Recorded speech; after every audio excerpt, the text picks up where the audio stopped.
Kagurabachi is no stranger to death. We've already seen several characters come and go in this series. Rather, it's characters who have had several chapters for us to understand who they are, or one-shot characters that still hold a place in our hearts, regardless of screen time.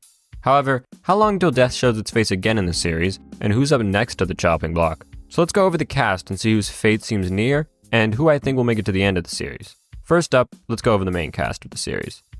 Now, Char had her main character arc during the first arc of the series, so there isn't much impact in her dying now. Same goes for Hanao, someone who might have a character arc later on in the series, but hasn't had that much yet. So let's put them in E and F respectively. Now, when we get to Shiba, the death flags start being raised, since not only does Samura probably seek to kill him because of his quote-unquote sins, it could also motivate Chihiro to get stronger, especially after his last performance. So for now, we'll put him in B for likely, but not quite yet in the story. When we move on to Hakuri, those red flags turn crimson. For 2 arcs in a row now, he's been in constant near-death experiences, and his role as the key to the Enchanted Blades puts a huge target on his back. Not to mention his self-sacrificial nature, where he constantly is putting himself in near-death experiences.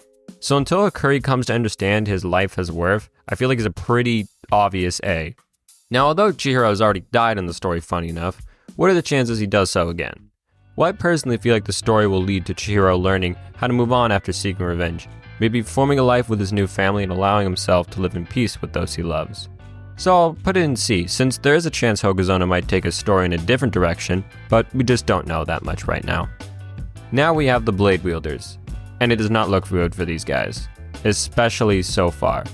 After Samura killed Uhura, he said he would be tracking down the rest of the Wielders and then killing himself, so no matter what, Samura is gonna die. So I think it's a pretty fair S because this guy's either killing himself or getting killed. Now the next 2 Blade Wielders in the story, we haven't met them yet, but they are going to be hunted down by Samura next, with at least one of them dying for sure, and my money is on Big Eyes living because, I don't know, favoritism. So I'll put her in B and Sushi Wielder can go in A. Now we move on to the main villain group, the Hishaku. First up is Yura, who, let's be real, he's dying. It's either going to be Chihiro, Samura, or anyone in between because everyone and their mom wants this guy dead.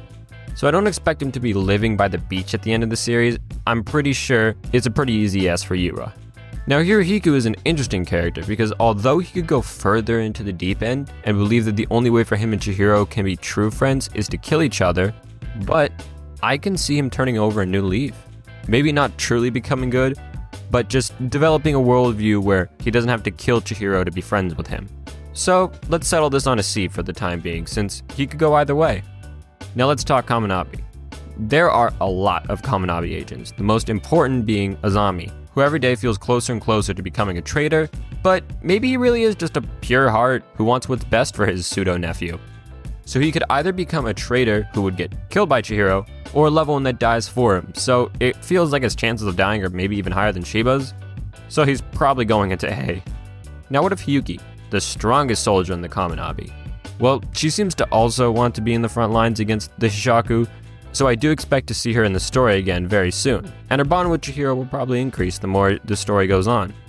However, how does this affect her survival? Well, I do think we will be seeing her fighting some strong opponents due to all the hints about her full power, and I don't think she'll end up dying at this point in the story, because unlike Hakuri and Shiba, who have hints after hints of their potential fates, we've gotten nothing that could be warning us of the potential loss of her so far, so I think she fits in D.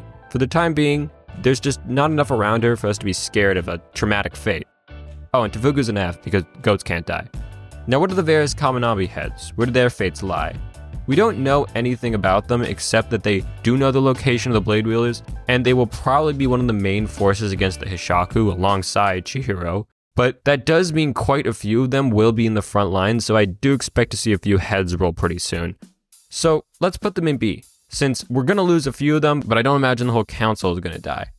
The last character I'll be scaling the survival of is by far one of the most important, this being the Shinichi Wielder, the man everyone wants dead, but fears his power so much they don't do it alone. But he's gonna die. Like, it's been hinted at that he's done some awful stuff many times, and I fully expect Yura, Samura, or maybe even Chihiro to be the one to take up Karma's wrath. So I think that's another pretty easy yes, with there just being too many characters after his head in the story for him to live. Well, that's all the characters I have time to do today, so let me know in the comments who you think is gonna live, and who you think is going to die in Kagurabachi. Like, subscribe, check my Twitter for updates, all the usual stuff, and I'll see you next time.